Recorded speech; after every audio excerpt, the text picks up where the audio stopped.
Debat ketiga calon presiden pemilu 2024. Indonesia baru saja selesai dengan pesta demokrasinya. Dan kita melihat untuk pertama kalinya sejak 25 tahun terakhir, bising terdengar gelombang suara dari para akademisi, yang sekilas tidak satu harmoni dengan suara masyarakat kebanyakan. Pemimpin yang baru harus mengagregasi suara para akademisi dalam 5 tahun ke depan. Setuju atau tidak, suka atau tidak, kepemimpinan yang baik harus memugar kembali pecahan-pecahan masyarakat yang terpolarisasi.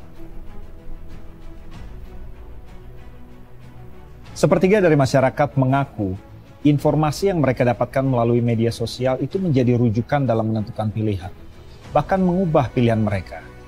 Namun pada tahun 2018, MIT melakukan penelitian yang mengemukakan bahwa di media sosial itu kebohongan menyebar 6 kali lebih cepat daripada fakta. Sensasi bagai candu didorong oleh algoritma yang diciptakan untuk memaksimalkan keuntungan. Fakta dan pengetahuan dikucilkan karena tidak menjual. Disonansi yang terjadi di kalangan masyarakat, alergi akan teori dan antagonisasi universitas, serta murah dan mudahnya opini dibentuk adalah gejala dari penyakit intelektual yang harus dicari obat. Kalau tidak, masa depan Indonesia akan berada di tangan segelintir perusahaan-perusahaan teknologi informasi dan AI.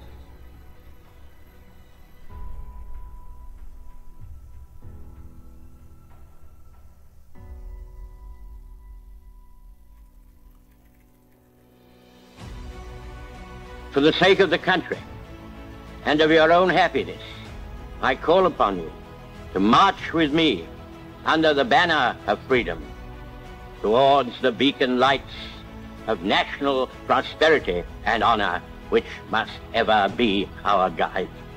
Winston Churchill, Perdana Menteri Britania, pernah berkata, demokrasi itu adalah sistem pemerintahan terburuk, namun masih lebih baik dari sistem lain yang pernah dan akan dicoba. Kalau mau tahu argumen terbaik untuk menjatuhkan demokrasi, Anda cukup ngobrol selama 5 menit dengan seorang pemilih rata-rata. Churchill sendiri pernah merasakan pahitnya demokrasi setelah dikalahkan telak di pemilu Inggris tahun 1945. Hanya 2 tahun semenjak ia memimpin Britania mengalahkan Hitler. Namun Churchill berkata demokrasi itu adalah asuransi. Asuransi untuk meredam rezim otokratik dan penindasan dari kaum elit yang berkuasa. Demokrasi adalah perjalanan yang panjang, bukan sistem yang datang dari langit.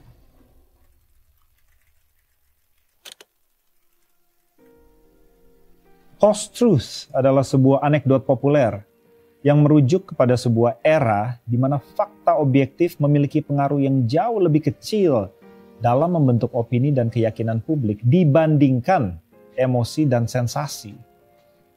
Ketika gimmick, lelucon, dan ketakutan lebih melandasi tindakan kita dibandingkan pengetahuan, maka cepat atau lambat demokrasi itu akan kehilangan fungsinya. Maraknya pemimpin-pemimpin populis yang terpilih lewat gimmick, lelucon, dan kampanye ketakutan adalah gejala era post-truth. Di dalam sistem demokrasi yang bengkok, akan ada insentif untuk membodohi rakyat agar kekuasaan terus terjaga. Kita patut melihat apakah di sekeliling kita hikmah lebih bising daripada lelucon. Apakah anak-anak muda kita masih mampu berpakaian santun atau hanya bisa bercanda? Apakah mereka bisa merangkai kata-kata yang tepat untuk menggambarkan emosi atau hanya bersandar pada emoji? Kalau rakyat tidak mengerti dasar-dasar prinsip ekonomi, maka ada pemilihan pun sia-sia. Siapa yang menjanjikan subsidi dan komoditas gratis pasti akan selalu dipilih.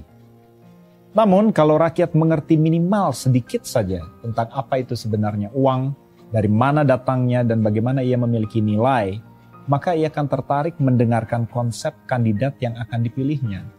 Lebih dari hal-hal nonsens seperti cara bicara atau potongan rambutnya.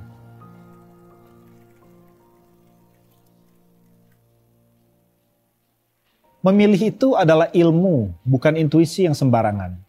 Dan layaknya ilmu-ilmu yang lain, cara memilih yang benar perlu diajarkan secara sistematis kepada setiap warga negara.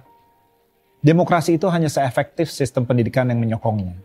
Rakyat harus diajarkan bedanya opini, keyakinan, dan pengetahuan dalam mengambil keputusan. Itulah tujuan dibentuk Liberal Arts Faculty. Liberal Arts Faculty ada sejak zaman antiquity. Dan bukan berarti hanya mengajarkan seni rupa, namun mencakup ilmu alam, ilmu sosial, seni, dan humaniora. Liberal arts adalah ruh dari universitas.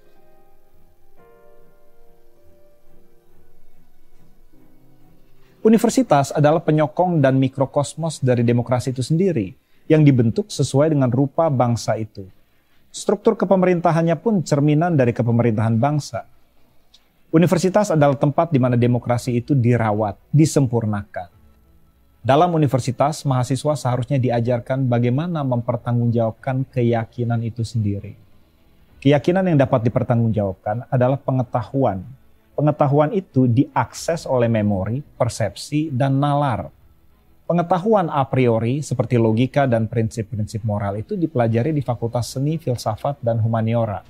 Sedangkan pengetahuan empirik atau pengetahuan akan segala sesuatu yang bisa diindrakan itu diajarkan di Fakultas Ilmu Alam dan turunannya.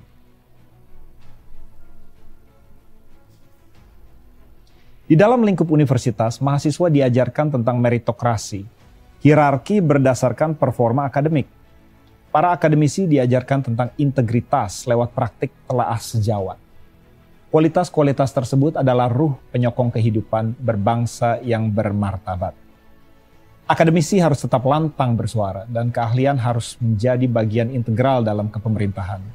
Di negara-negara besar, riset dan akademisi selalu dijadikan landasan kebijakan atau setidaknya ada insentif untuk mengintegrasikannya.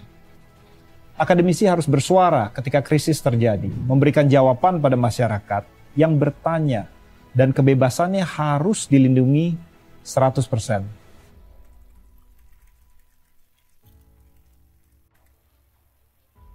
Epistemologi adalah teori tentang pengetahuan. Pengetahuan adalah keyakinan yang dapat dipertanggungjawabkan. Keyakinan tentang apa yang akan terjadi di masa depan, contohnya. Itu dapat dipertanggungjawabkan jikalau fakta atau bukti yang dapat digunakan untuk memprediksi masa depan itu juga merupakan fakta atau bukti yang mendasari keyakinan itu sendiri. Fakta atau bukti yang bisa digunakan untuk memprediksi masa depan dapat diperoleh secara induktif, contohnya lewat pengambilan data, menganalisanya di dalam laboratorium, maupun deduktif, lewat silogisme, lewat hukum inferensi berdasarkan logika.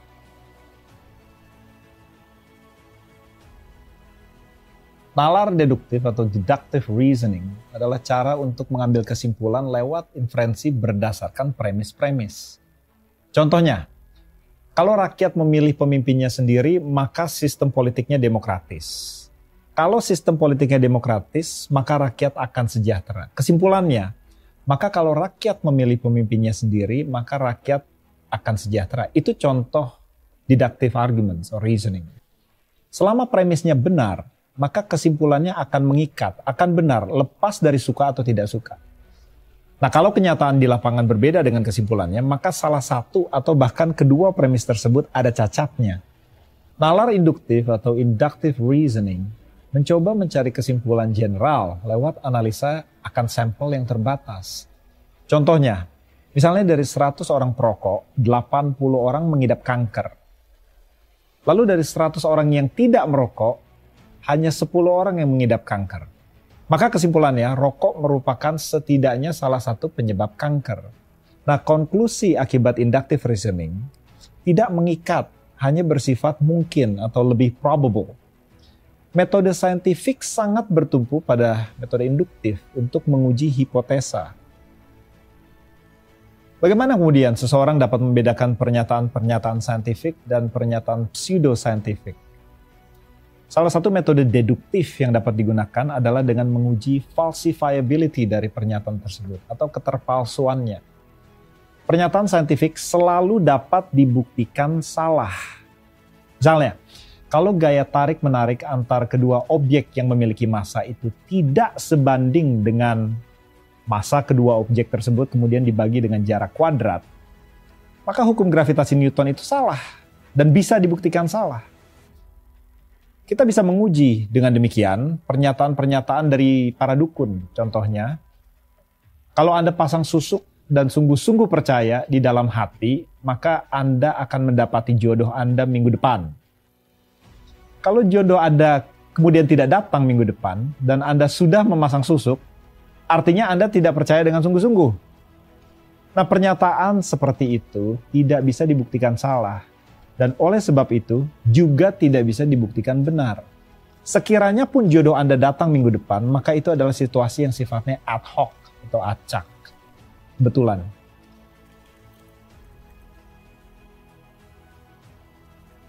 Kalau universitas tidak lagi dapat melaksanakan fungsinya sebagai medan pertempuran dan distributor sentimen dan ide-ide revolusioner, maka alternatif akan dengan sendirinya terbentuk.